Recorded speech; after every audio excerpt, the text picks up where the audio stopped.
Next நேயர்களுக்கு என்னோட அன்பான வணக்கங்கள். இன்னைக்கு நம்ம புத்தாண்டு பலன்கள் குறித்து தான் பேச போறோம். அதை நம்ம கூட ஷேர் பண்ணிக்கிறதுக்காக டாக்டர் ஓம் சக்தி ராஜா அவர்கள் தான் இணைஞ்சிருக்காங்க. வாங்க நிகழ்ச்சிக்குள்ள போகலாம். வணக்கம் சார். வணக்கம். வாழ்க வாழ்க. ஓகே சார், எப்படி சார் இருக்கீங்க? அற்புதமாகவும் ஆனந்தமாகவும் இருக்கு. ஓகே சார், இன்னைக்கு நம்ம புத்தாண்டு பலன்கள் குறித்து பேச போறோம். புத்தாண்டுனா எதுக்கு சார் இவ்வளவு சிறப்பா பாக்குறாங்க தமிழ் புத்தாண்டு? தமிழர்களுடைய பண்பாடு எப்பயுமே பொங்கல் பண்டிகை அப்படின்னாலே எல்லாருக்குமே பெரிய அபரீதமாக இருக்கும். தமிழனுடைய பண்டிகை பொங்கல். அதே மாதிரி தமிழ் புத்தாண்டு அப்படின்றது அலாவிய குடும்பங்களில் மகிழ்ச்சி. தமிழ் குடும்பங்களுக்கு சூரியனை மையப்படுத்தி தான் இந்த தமிழ் புத்தாண்டை நம்ம கொண்டாடுறோம். அதை சித்திரை 1 அப்போ மேஷத்தில் சூரியன் வரக்கூடிய காலம் தமிழ் புத்தாண்டா பெருமளவு கொண்டாடப்படுது. உலகளாவிய தமிழர்கள் அந்த நாளை புனித நீராடி தன்னுடைய இஷ்ட தெய்வத்தை வணங்கி தன்னுடைய குடும்பத்தில் புத்தாடை வணங்கி பொங்கலிட்டு வழிபடுற பழக்கத்தை, குலதெய்வத்தை ஆராதிக்கிற பழக்கத்தை இன்றளவும் வச்சுருக்காங்க. அந்த புத்தாண்டில் எந்த அளவுக்கு குதூகலமாக அதை ஆதரிக்கிறாங்களோ அந்த அளவு அந்த வருடம் பூராவே அந்த குடும்பம் நல்ல மகிழ்ச்சியாக இருக்கிறது பஞ்சாங்கத்தினுடைய ஐதீகம். ஒரு ஸ்டார்டிங் பாயிண்ட் மாதிரி சொல்றீங்க. எஸ், வாழ்க்கையினுடைய ஆரம்பம். எப்படி நம்ம ஆங்கில புத்தாண்டை கோலாகலமா உலகளாவிய கொண்டாடுறோமோ, நமக்கு தமிழ் புத்தாண்டு தான் நம்மளுடைய வரலாறு, நம்மளுடைய பண்பாடும் கூட. அதுதான் இந்த தமிழ் புத்தாண்டு ஏற்கனவே இருந்தது விஸ்வாவசு ஆண்டு அப்படின்னு சொல்லிட்டு, அதற்கு நாம நன்றி சொல்லிட்டு பராபவ வருஷத்துக்கு நாம வரவேற்கக்கூடிய காலம். ஆக இந்த சித்திரை 1 14/4/2026 அப்போ வாக்கியப்படி பார்த்தோம் அப்படின்னா காலை 8:53 திருக்கணித முறைப்படி பார்த்தோம் அப்படின்னா 9:33 இந்த சித்திரை வருடப்பிறப்பு, தமிழ் வருடப்பிறப்பு ஆரம்பமாகுது. இந்த ஆரம்பிக்கக்கூடிய காலமே லக்னம் பார்த்தோம் அப்படின்னா ரிஷப லக்னமாக வருது. சந்திரன் ராகுனுடைய நட்சத்திரத்துல சதயத்துல பிரவேசிக்கிறார். அதே நேரத்தில் கிரக இணைவுகள் பார்த்தோம் அப்படின்னா குருனுடைய பார்வையில சந்திரனும் ராகும் பயணிக்கிறக்கூடிய காலங்கள், சூரிய சுக்கிர இணைவுகள், அப்ப செவ்வாய் புதன் சனியினுடைய இணைவுகள், இது எல்லாமே 12 ராசிக்கும் இந்த நாட்டிற்கும் எந்த அளவுக்கு சாதகம் எந்த அளவுக்கு பாதகன்றதான் நம்ம இந்த அளவுக்கு கொஞ்சம் விளக்கமா நம்ம இப்ப பார்க்க போறோம். சார், மிதுன ராசினியர்கள் பத்தி பேச போறோம்.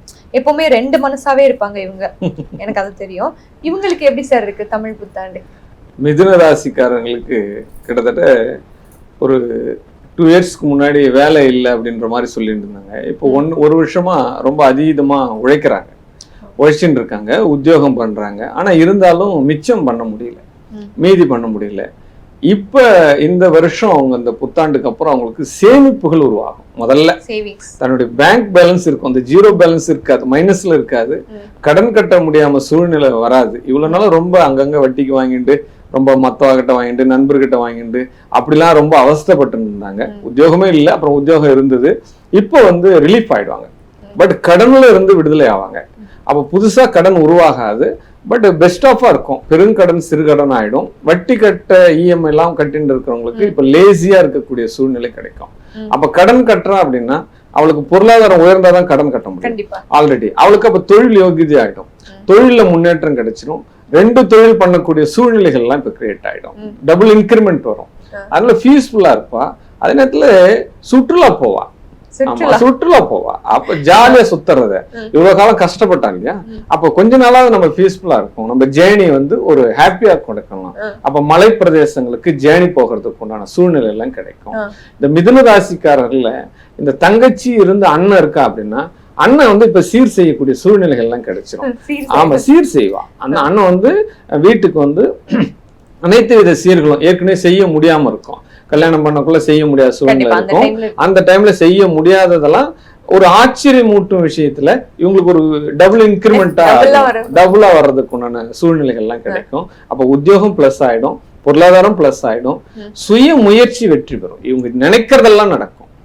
அதுதான் கான்பிடென்ட். அதாவது தொழில் எது பண்ணாலுமே இல்ல, பணம் இல்லாருக்கு உலகம் இல்லை. அப்ப பணம் பொருள் வந்துருச்சு அப்படின்னாலே இவங்களுக்கு தனி ஒரு தெம்பு வர ஆரம்பிச்சிடும். அப்ப நம்ம போற வழி ரூட் கரெக்ட் தான் அப்படின்ட்டு அந்த பாதையை நோக்கி அவங்க பயணம் பண்ண ஆரம்பிச்சிருவாங்க. அப்ப தொட்டதெல்லாம் பொன்னாகக்கூடிய காலமாக இனி மிதுன ராசிக்கு மாறப்போகிறது அப்படின்ற ஒரு விஷயத்த நீங்க தெரிஞ்சுக்கலாம். பிள்ளைகளால் சௌபாக்கியம் கிடைக்கும், புத்திரர்களால் யோகம் கிடைக்கும். இவங்க எங்க கவனமா இருக்கணும்னா, தன் மேல இருக்கக்கூடிய அக்கறையை விட்டுடுவாங்க. தன்னுடைய உடல் நலத்துல கவனமா இருக்க மாட்டாங்க. எல்லாருக்காகவும் உழைச்சி நம்மள பார்க்கணும். இவங்களுக்கு கண்டிப்பா எக்ஸசைஸ் ரொம்ப முக்கியம், மன அமைதி முக்கியம், தியானம் பண்றது, யோகா பண்றது, பயிற்சிகள் பண்றது, இந்த விஷயங்கள் எல்லாம் போறாங்க அப்படின்னா இவங்க உடலும் நல்லா இருக்கும், இவங்க மனனும் நல்லா இருக்கும். இந்த காலகட்டம், இந்த வருடம் அவங்களுக்கு சௌபாக்கியமா தான் இருக்கும். அரசாங்கத்தால் யோகம் கிடைக்கும், அரசாங்கத்தாலே கௌரவிக்கப்படுவாங்க. ஏன்னா பட்டம் வாங்குவாங்க, டாக்டரேட் வாங்குவாங்க, அவங்க படிச்ச படிப்புக்கு ஏற்ற மாதிரி விருது வாங்குவாங்க, வீர தீர விளையாட்டுகள்ல கலந்துப்பாங்க. கண்டிப்பாக இந்த ஒரு மிதுன ராசியில ஒரு சிலம்ப போட்டி இருக்காரு அப்படின்னா அவர் நேஷனல் லெவல்ல இப்ப பட்டம் வாங்குவார். வில் வித்தை இருக்காரு அப்படின்னா அவர் அரசு அங்கீகாரம் கொடுக்கும், அடுத்த அடி கொடுக்கும். வீடு கட்டுறதுக்கு கவர்மெண்ட்டே வந்து மானியம் மூலியமா உங்களுக்கு அரசாங்க லோன் கிடைக்கும். கண்டிப்பா. இப்ப உங்க கவனம்னு பாத்துக்கிட்டா அவங்களோட ஹெல்த் மட்டும்தான். ஹெல்த் இஷ்யூஸ் கண்டிப்பா கவனக்குறைவா இருக்க கூடாது.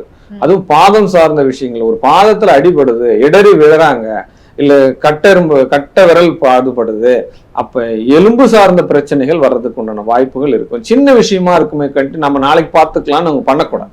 அது ரொம்ப ரொம்ப கவனம் வேணும். ஒரு முள்ளு குத்துனாலுமே உடனே கண்டிப்பா கவனம் பாக்கணும். அதுல கவனம் ரொம்ப ரொம்ப இம்பார்ட்டன்ட். அதான் அவங்க பாத்துக்கணும். மத்தவங்களை எல்லாம் இவங்க பாத்துக்குவாங்க, இவங்களை பாத்துக்க முடியாது. அந்த சூழ்நிலையில இருந்து இவங்க மாறி வந்துட்டாங்க அப்படின்னா இவங்க நல்ல ஒன் மேன் ஆர்மி மாதிரி செயல்படுவாங்க.